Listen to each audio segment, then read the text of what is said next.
You'd think when your wife invites the entire street over for a backyard barbecue, it's a team effort. We're in this together. Husband and wife, new house, fresh start. That's how I pictured it. But Audrey's version wasn't, let's meet the neighbors over a beer. It was more like a county fair crammed into our backyard. We'd only moved into the cul-de-sac a week earlier. Corner lot, two-story house with a white fence. The kind of place where every guy on the block washes his truck on Saturdays and waves a little too long when he walks his dog. I had imagined a couple coolers, some burgers, and maybe a few handshakes. Audrey? She wanted fairy lights strung across the fence, color-coordinated napkins, and enough food to cater a wedding. So there I was, sweating over the grill, smoke in my eyes, while Audrey floated around with a glass of wine like the hostess of a lifestyle blog. She'd rehearsed the laugh, the one that made people lean in closer. She used it a lot that night. First, I brushed it off. New houses, new neighbors, nerves make people act a little bigger than they are. But then I spotted Ryan. Ryan lived across the street. Tall, fit, with that kind of calm energy that makes people gravitate toward him. A widower, someone told me, wife died a few years back. He carried himself like a man who didn't have to try, and people noticed. I noticed Audrey noticed. From behind the grill, I caught her drifting his way. The string lights threw just enough glow to show her smile softening when she talked to him. I could see the tilt of her head, the way her hand brushed her hair back, that subtle shift women do when they're more than just being polite. I flipped a burger hard enough that grease hissed on the coals. Ryan laughed at something Audrey said, and I'll be damned if she didn't touch his arm lightly. Just a second, but enough to make me grip the spatula tighter. She'd never touched me that way at a party, not in years. The smell of meat smoke and sunscreen hung heavy in the air. Behind me, the Bluetooth speaker sputtered between classic rock and static. I should have been focused on not burning the burgers, but every time I looked up, Audrey was angled toward Ryan, her whole body leaning in like he was the only man there. Neighbors wandered by the grill, guys in cargo shorts, wives in sundresses, offering polite thanks for the food. I handed out plates, smiled, and played my role. But my eyes kept darting back to Audrey. She caught me watching once. Instead of smiling, instead of giving me that little nod of acknowledgement, she turned back to Ryan and laughed louder. That's when something shifted. It wasn't just jealousy. It was disrespectful. In my backyard, at my grill, with my beer paid for by my overtime. She was shining a spotlight on me, not as her husband, but as background noise. I pressed the spatula down on the burgers, watching the grease spit and sizzle, thinking about how a man handles something like this. I wasn't going to make a scene. Not yet. You don't charge into a fire without knowing where the exits are. But I felt that old burn in my chest, the kind of anger that doesn't come with shouting. It comes with clarity. By the time the food was plated and the kids were running around the lawn, I knew this wasn't just a neighborhood barbecue. It was the opening act of something bigger, something I hadn't signed up for. Audrey thought she was showing off. Maybe she was. But she was also showing me something else, something I couldn't unsee. I cracked open a beer, leaned against the fence, and watched. Ryan gestured as he talked, his arms flexing, casual confidence dripping off him. Audrey laughed again, that same rehearsed laugh that used to be mine.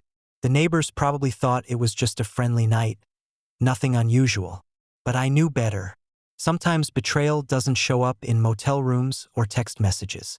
Sometimes it's right there under the string lights, wrapped in laughter and small touches. That night, I learned something I'd carry through the rest of it. Disrespect doesn't arrive with a bang.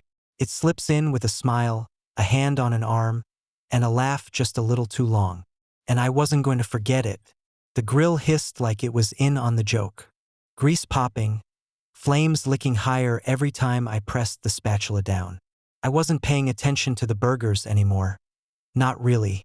My eyes kept tracking Audrey and Ryan across the yard, like my instincts had locked on and refused to let go.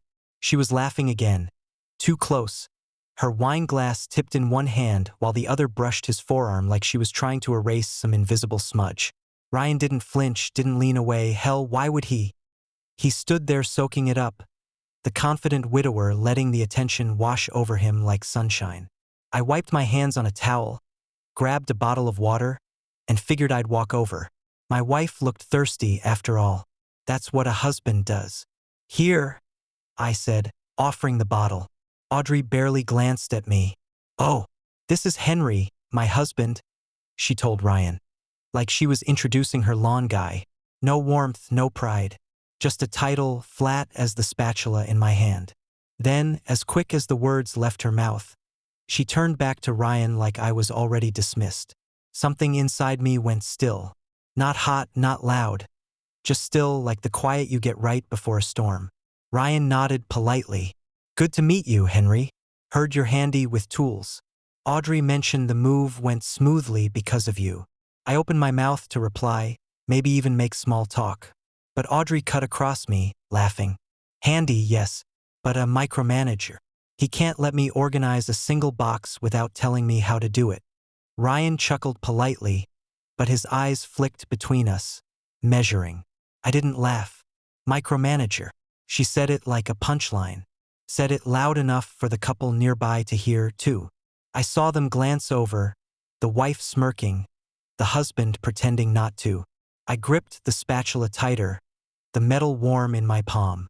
My instinct was to fire back, to say something sharp that would cut her down to size. But that would have given her what she wanted, a scene. So I just looked at her, steady and unblinking. The kind of look that says, I see you. I see exactly what you're doing. Audrey shifted, uncomfortable for half a second, before tossing her hair and pressing closer to Ryan. Anyway, she went on, we're lucky to have such a welcoming neighborhood. Everyone here feels like family already. Family. She said it while leaning into another man's space, while her own husband stood ignored 3 feet away holding a bottle of water she hadn't touched. I handed the water to Ryan instead. In case you need it, I said evenly. His eyes flickered, caught off guard, but he took it. Audrey blinked at me, like she hadn't expected me to sidestep her little performance. Back at the grill, I flipped the burgers harder than I needed to, the spatula scraping against the grate. My chest was tight, not with rage, but with clarity. Audrey wasn't just being friendly. She was carving me down in front of the neighbors, turning me into scenery in my own backyard. And the worst part? She was enjoying it. Every laugh, every touch, every dismissive word. None of it shouted. But it didn't need to. Disrespect doesn't shout. It lingers. It seeps into the air like smoke until you can't breathe. By the time the last burger hit the plate, I knew this wasn't about Ryan. It wasn't even about flirting. It was about Audrey showing me, showing everyone, that she didn't think I mattered. That was her mistake. Because a man can take a lot. He can take long shifts, busted knuckles, overdue bills. But public disrespect? That sticks. That festers. And sooner or later, it burns everything down. By sundown, the backyard looked like a battlefield after the smoke cleared. Plates stacked, empty bottles rolling on the grass, kids chasing each other through the sprinkler, and me standing by the grill like I'd been drafted into kitchen duty for a war I never signed up for. My shirt clung with sweat, my arms slick with grease. Audrey, on the other hand, looked untouched. Fresh makeup, a refill in her glass, her laughter running smooth as the music from the speaker, and always within arm's reach of Ryan. I played my role long enough. The burgers were gone, the cooler nearly empty, and I figured it was time for her to remember she had a husband. I walked over, steady, the kind of calm that comes when you've decided something. The party's winding down, I said evenly. Why don't we head inside? She didn't even look at me first. Looked at Ryan, then back at me, her mouth twisted. Oh, Henry, don't be such a buzzkill. Everyone's having fun. I kept my eyes on her. I'm not asking to end the night for them. Just you and me. Let's call it. She rolled her eyes, loud enough for the cluster of neighbors nearby to notice. If you can't handle me being friendly, she snapped, her voice rising. The gate's right there. And that's when everything stopped. The kids' laughter thinned out. The music hummed low, but the people standing closest froze just enough for me to feel the weight of their eyes. She thought she'd embarrassed me, cut me down in front of everyone. Maybe she thought I'd sulk, maybe argue, maybe storm inside and slam a door. Instead, I smiled. Just a small one. Calm even. You're right, I said. The gate is right there. I reached into my pocket, pulled out my keys, and let the sound of the metal jingle cut through the silence. Then I walked straight past her, past Ryan, and out the side gate without breaking stride. My boots crunched the gravel, my truck door slammed, and the engine roared to life. I didn't peel out. I didn't give her the satisfaction of a dramatic burnout. I just drove, slow and steady, headlights washing over the neat little houses of our perfect cul-de-sac. Behind me, I knew exactly what that yard looked like. Audrey frozen, her glass halfway to her lips, Ryan unsure whether to stay or step back, and every neighbor suddenly realizing the Walkers' perfect little marriage wasn't so perfect. She wanted to make the background noise. She wanted to make me small. But instead, I left her standing there with the spotlight right on her. No husband to hide behind, no shield to lean on. And the best part? It wasn't anger that carried me through that gate. It was clear. Every marriage has a door. She pointed to it. I just used it. The house was dark when I came back later that night. No music, no chatter, just the hum of the fridge and the tick of the wall clock. I didn't slam the door, didn't stomp through the hall like a man looking for a fight. I set my keys on the counter, cracked a beer, and sat at the kitchen table. The silence was thick, and I let it hang. I was halfway through the bottle when I heard the front door click shut. Audrey came in fast, heels stabbing against the floor, face flushed and lips tight. She looked less like the glowing hostess from earlier and more like a cornered cat.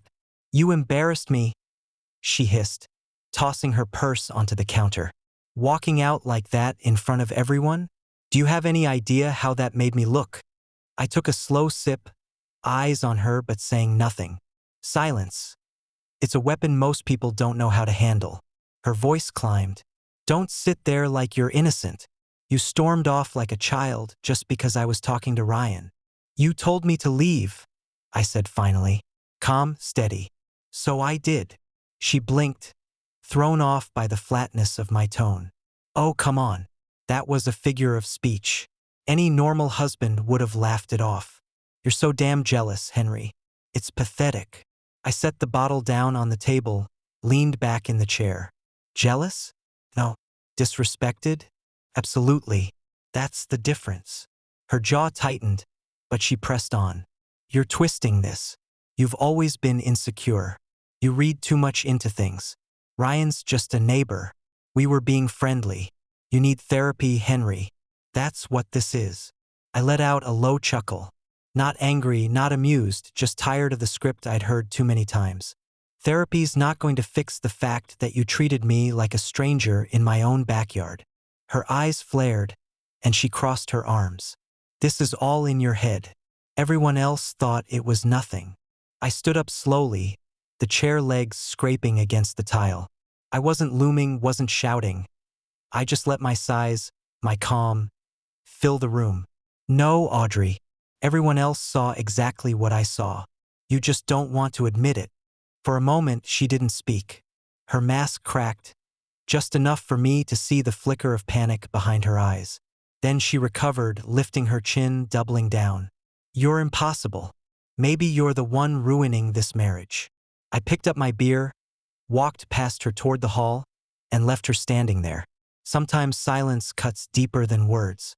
That night, my silence told her everything. I wasn't buying her excuses. I wasn't playing her game. And I sure as hell wasn't going to let her rewrite the truth. Morning light cut through the blinds when my phone buzzed on the nightstand. I didn't bother checking right away. Calls that early aren't good news, and I already knew what flavor of trouble it'd be. By the time I answered, Robert's voice came through, smooth and smug like always. "Henry, listen. Audrey told me about last night. She was just being friendly, man. You're blowing this out of proportion." I swung my legs out of bed, sat there staring at the floorboards. "Friendly? Is that what she called it?" Robert chuckled nervously. "Yeah, you know how she is. People person. Don't make a big deal. Neighbors don't need to see tension already." I let him run his mouth for a minute, then cut him clean. "Robert, Do you call it friendly when your wife leans into another man, laughs like a schoolgirl, and forgets you're even standing there? Silence. I could picture him frowning, chewing his lip, realizing he'd walked into a corner. Don't waste your breath defending her. I went on. She disrespected me. That's not jealousy talking, that's fact. Robert sputtered something about me needing to be the bigger man. But I ended the call before he could finish. Not an hour later, the doorbell rang. Audrey's father stood there. Frank, 60-something, barrel-chested, still thinking his word carried the weight of a gavel. He marched in without asking, jaw tight, voice booming. "What the hell did you do to my daughter, Henry? She's in tears. Said you embarrassed her in front of the whole neighborhood." I leaned against the counter, arms crossed, calm as a stone. "I didn't embarrass her. She did that herself. I just left." His face darkened. "You're supposed to protect her, not walk out on her." "Protect her from what?" "Her own choices." I asked, voice steady. "She disrespected me in front of everyone, Frank. She pointed to the gate and told me to use it. So I did. That's not abandonment. That's clarity." He slammed his fist on the counter. "You married the wrong woman if that's how you feel." I stared at him for a long second, then nodded. "You're right. I did." The air went dead quiet. Frank's chest rose and fell heavy, but the fight drained from his eyes. He came looking to shame me, but the truth hit harder than any argument I could have made. He left without another word, the screen door snapping shut behind him. I stood there alone, sipping coffee, feeling more steady than I had in years. Her allies could line up, one after another, throwing guilt and excuses like stones. It didn't matter. I wasn't carrying the weight of her choices anymore. Every betrayal comes with a jury, but a man doesn't need their verdict when he already knows the truth. That evening, I came home to find Audrey hunched over the laptop at the kitchen counter. Not wine in her hand this time, but a stack of printed articles and a yellow legal pad covered in notes. She looked up like a teacher catching a student late to class. "I've been doing some research," she said, her voice clipped and self-important. "You need help, Henry. Professional help." I hung my jacket on the chair and cracked open a beer from the fridge. "Is that so?" "Yes," she snapped, sliding one of the printouts across the counter. "Jealous husbands, insecurity, control issues. It's a textbook. There are therapists in town who specialize in this. We can book an appointment, but only if you admit you have a problem." I glanced at the paper. Words like paranoia and trust issues were underlined in red pen. I let it sit there, soaking in her effort to rewrite the whole story. "You spent all afternoon making a diagnosis," I said flatly. She crossed her arms. "I'm trying to save our marriage. You stormed out in front of everyone, and instead of apologizing, you're doubling down. Maybe if you talked to someone, you'd see it wasn't a big deal." I took a slow pull of the beer, then set it down hard enough that the bottle clinked against the counter. "Not a big deal? Audrey, you leaned into another man, laughed at me, dismissed me like I was an accessory in my own yard. That's not insecurity. That's disrespectful. And therapy doesn't fix disrespect." Her face flushed. "So what, you're perfect? You've never made mistakes? Maybe I flirted a little, big deal. You're blowing this out of proportion. If you cared about us, you'd work on yourself instead of attacking me." I shook my head, calm but firm. "You keep calling it a mistake, but it wasn't. Mistakes are accidents. You chose to treat me that way. Choose it in front of everyone." Her voice cracked, desperate now. "I'm saying sorry. Isn't that enough?" "No," I said, steady as stone. "Because you're not sorry for what you did. You're sorry I didn't swallow it and smile. You don't want a husband, you want a prop. Someone who plays along while you chase attention." She slammed her palm on the counter, tears starting to well. "So that's it? You won't even try counseling?" I leaned in close, low and cold. "Counseling isn't about fixing me. It's about you having cover. A story to tell your friends." "Oh, poor Audrey. Married to an insecure man, but she tried therapy." "No, I'm not playing that role." Her lips trembled, but I walked past her. spear in hand, heading down the hall. She wanted me to carry the blame, shoulder the shame, rewrite her betrayal into my weakness. But I wasn't going to be her script. Not anymore. The next night she came to me softer. No papers, no accusations, no fiery tone. Just Audrey in the doorway of the bedroom, hands twisting together, eyes red from crying. "Henry," she whispered, "please, don't let this ruin us. I'll stop talking to Ryan. I'll cut him off completely. I'll go to counseling if you want. Just don't give up on us." I sat on the edge of the bed, a duffel bag half-packed at my feet. Shirts folded, boots lined up, tool belt set on top like a signature. My chest was heavy but steady. "You don't get it," I said, my voice low. "This isn't about Ryan. It's not about counseling. It's about respect. You didn't slip up, Audrey. You made a choice. More than once. And once was enough." Tears spilled down her cheeks. She moved closer, dropping to her knees like she could anchor me there. "I'll change, Henry. I swear. You mean everything to me. Don't walk out." I looked at her, really looked, and for a second I almost felt the old pull, the memory of who we used to be before the contempt crept in. But it wasn't enough. "You told me the gate was right there," I said evenly. "So I used it. That wasn't a joke, Audrey. That was the truth coming out of your mouth. And I heard it loud and clear." She shook her head violently, grabbing at my arm. "No, I didn't mean it like that. It was the wine, the moment, I pulled my arm free, not rough, just final. "Doesn't matter how you meant it. What matters is how you acted. And how I felt standing there like a damn fool while you laughed at me. That's not a marriage. That's a cage with one person holding the key." Her sobs echoed in the quiet room, sharp and jagged. "So you're just going to leave? Just like that?" I zipped the duffel bag and slung it over my shoulder. "Not just like that. After years of biting my tongue, years of letting little cuts slide. Last night was the last cut. And I'm done bleeding for you." She collapsed against the bed, crying into her hands. But I didn't bend. For the first time in years I felt clean. Not triumphant, not cruel, just free. Freedom doesn't always roar. Sometimes it walks out the door with a bag over its shoulder, calm and steady. And that's exactly what I did. 3 days later, she showed up at my office. No call, no warning.